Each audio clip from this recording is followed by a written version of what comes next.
Et c'est l'heure du journal de l'Afrique. Soyez les bienvenus. À la une ce soir, la Coupe d'Afrique des Nations. Le protocole sanitaire a été présenté ce jeudi.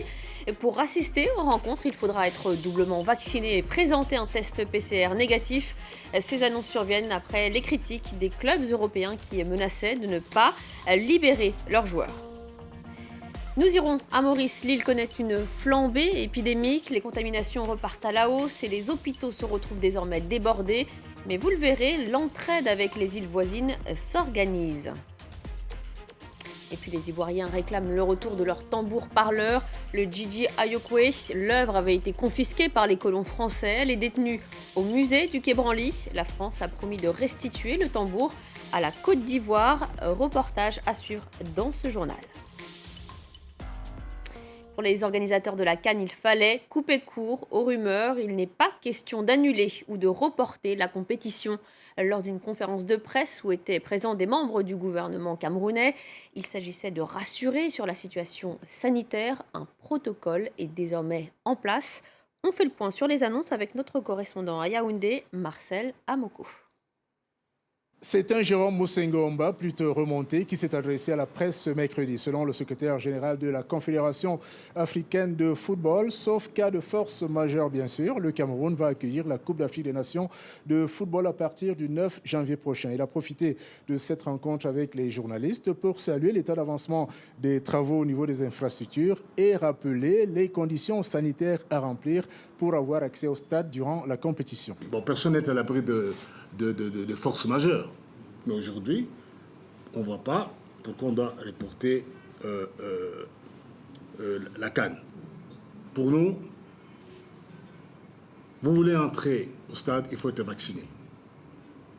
Vous ne voulez pas être vacciné, c'est votre droit, vous regardez à la télé. Il faudra donc être vacciné et testé pour vivre la CAN dans les stades. Un immense défi lorsqu'on sait que la majorité des Camerounais restent réticents au vaccin. Et en ce qui concerne la circulation du virus, les autorités camerounaises se veulent pourtant rassurantes. Suivant les résultats que nous avons reçus hier des laboratoires, des 4 laboratoires qui font le séquençage du Cameroun, nous n'avons pas encore de variant Omicron au Cameroun. Le variant qui circule au Cameroun, c'est en totalité le variant Delta. Personne ne rentre sur notre territoire sans être screené, sans être testé. Malgré cet optimisme affiché, il faut tout de même rappeler que seul 2,3% de la population camerounaise est totalement vaccinée, selon les chiffres publiés par l'Organisation mondiale de la santé. Et si le Cameroun est épargné par le variant Omicron, il a été en revanche détecté au Maroc. Un premier cas d'infection a été diagnostiqué chez une citoyenne marocaine dont l'état de santé est stable et ne suscite pas d'inquiétude, indique le ministère de la Santé. La patiente a été placée sous supervision médicale dans un hôpital de Casablanca. Et toujours selon les autorités, il ne s'agirait pas d'un variant entrant, mais d'un variant local, résultat d'une mutation dans la ville de Casablanca. La situation sanitaire est très préoccupante à Maurice. Malgré la vaccination de 70% de la population, l'épidémie reprend. Sur l'île, les hôpitaux sont arrivés à saturation. Les autorités locales peuvent toutefois compter sur l'appui des îles situées à proximité. Le reportage d'Abdullah Erali. La double vaccination de plus de 70% de la population n'a pas empêché un rebond épidémique. Avec cette vague qui persiste, les services hospitaliers sont saturés et le personnel est à bout. La situation est très critique pour le moment. Maintenant, nous avons des infirmières qui sont testées positifs et mentalement et physiquement, ils sont très, très fatigués. Cette manifestation devant l'hôtel du gouvernement à Port-Louis, limitée à 10 personnes seulement pour se conformer aux lois du pays, est menée par des activistes. Dès l'apparition de la nouvelle flambée du Covid, ils réclamaient un reconfinement du pays, tout comme l'opposition parlementaire. On avait une augmentation exponentielle de cas positifs et la pression était énorme sur le système de santé. Donc à ce moment précis, pour casser la chaîne de transmission, il était impératif de venir de l'avant avec un reconfinement de 14 jours. Demande rejetée par le gouvernement qui, dans le même temps, a sollicité d'urgence l'aide de l'île d'à côté, la Réunion, pour l'envoi d'oxygène, de respirateurs et du personnel spécialisé. C'est une demande qui date de mi-novembre. Un des objectifs, c'est de faire venir des experts pour justement appuyer les équipes de réanimation de Maurice dans cette vague de Covid que connaît actuellement le pays. Les gardes-côtes de Maurice ont fait la navette Réunion-Maurice pour acheminer d'urgence 100 tonnes d'oxygène. Maurice craint maintenant surtout la période des fêtes. Avec les rehaussements des cas, on a voulu faire provision pour empêcher ce manque. On a fait la demande aux pays voisins de nous aider pour avoir de l'oxygène en liquide qu'on puisse stocker pour les mois à venir. Les autorités ont enclenché les procédures de recrutement d'une centaine de médecins et infirmiers étrangers. Port-Louis a fait une demande également auprès de New Delhi pour l'envoi de 6 équipes médicales le plus tôt possible. Il a été reconnu coupable de complicité de génocide. Un franco-rwandais écopé de 14 ans de réclusion. L'audience s'est tenue aujourd'hui à Paris. Selon le ministère public, Claude Mouaïmana a contribué au génocide en tant que conducteur et transporteur des tueurs sur une très longue période de 3 mois. Les précisions de notre envoyé spécial, Karim Akiki. Il a pris la parole ce matin en début d'audience pour dire 2 choses. La première, c'est qu'il fallait se mettre à sa place. Entendez, il n'a pas eu le choix. Il a été obligé, contraint par les miliciens d'être leur chauffeur. Je vous rappelle, il était le chauffeur de cette guest house, de cet hôtel touristique. Son rôle n'a pas été clair, en tout cas tout au long de ces 3 semaines de procès. La personnalité complexe de Claude Mouaïmana a intrigué la cour d'assises. Il a essayé de se présenter comme un homme lisse, discret, qui avait refait sa vie depuis le génocide à Rouen, où il a été naturalisé français. Une thèse qui a été récusée par les parties civiles, évidemment, en disant qu'il avait sa part de responsabilité. Et je vous rappelle que le principal accusé dans ce procès, Claude Mouaïmana, aura la possibilité d'interjeter appel de la décision, quoi qu'il arrive. C'est un tabou dans la société tunisienne. L'homosexualité est surtout punie par la loi. C'est le fameux article 230 du Code pénal. Et les militants de la communauté LGBT sont bien déterminés à s'en débarrasser. Appuyés par des avocats, ils ont déposé jeudi un pourvoi en cassation pour faire annuler 2 condamnations pour homosexualité. Laurent Berstecher.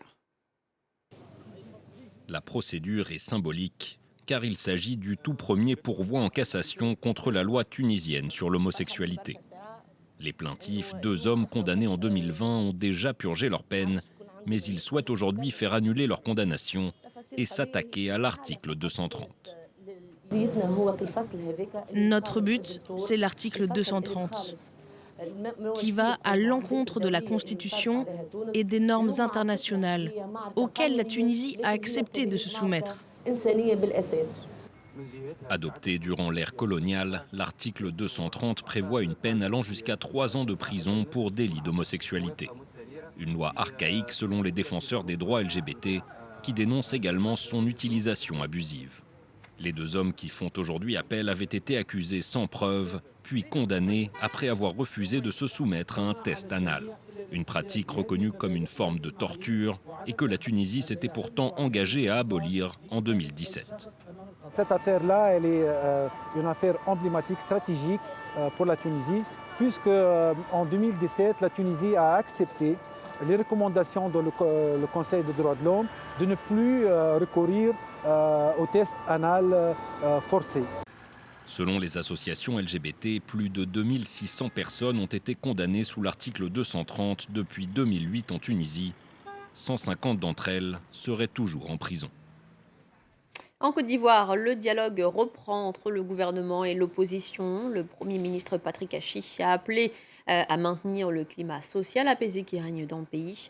Les 2 poids lourds de l'opposition, les ex-présidents Henri Konan Bédié et Laurent Gbagbo, se sont fait représenter, tandis que Pascal Afine-Guessant, chef du Front populaire ivoirien, a quant à lui fait le déplacement.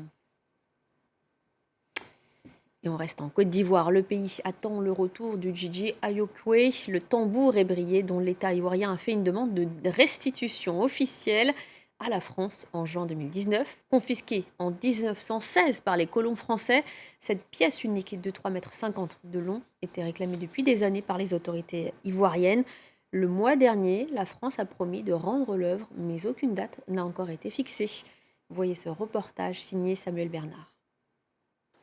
Voilà 105 ans que le tam-tam parleur a cessé de résonner sur le district d'Adjamé à Abidjan. En 1916, l'administration coloniale confisque l'objet aux Hatchans, communauté autochtone de la Lagune. Membre actif des Hatchans, Louis-Jacques connaît bien le fonctionnement du tambour. Lorsqu'on entend le son, dans un rayon de 12 km, systématiquement les gens se rassemblaient. Les Bidjans, c'est 7 villages qui constituent la patrie Bidjan. Lorsqu'il y a une grande réunion des responsables de tous ces villages, c'est le tam-tam parleur qui annonçait l'événement. Dans le village Hatchan d'Adjamé, le doyen à qui revient la charge du tambour salue la décision d'Emmanuel Macron, tout en modérant son enthousiasme. Nous allons l'accueillir avec joie, mais il ne va pas jouer le même rôle. Il ne va pas plus jouer le même rôle. Aujourd'hui, c'est un beau souvenir pour nous, c'est tout. Un beau souvenir. C'est le musée des civilisations de Côte d'Ivoire qui lui donnera son nouveau rôle. La directrice du lieu a déjà prévu de marquer son retour avec une exposition. Et donc le Djidja Ayokwe sera ici. Le plus important, c'est comment la population accueille cet objet qui lui a été confisqué, qui lui a été volé. Sur les 148 œuvres demandées par la Côte d'Ivoire en 2018, seul le retour du tambour parleur a été annoncé. La directrice du musée y voit un bon début, mais reste ferme sur la demande de la Côte d'Ivoire.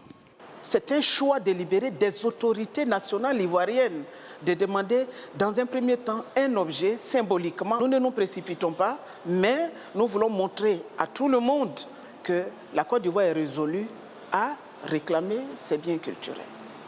Malgré les annonces d'Emmanuel Macron, la loi rendant possible le retour de l'œuvre n'a pas encore été votée par le Parlement français.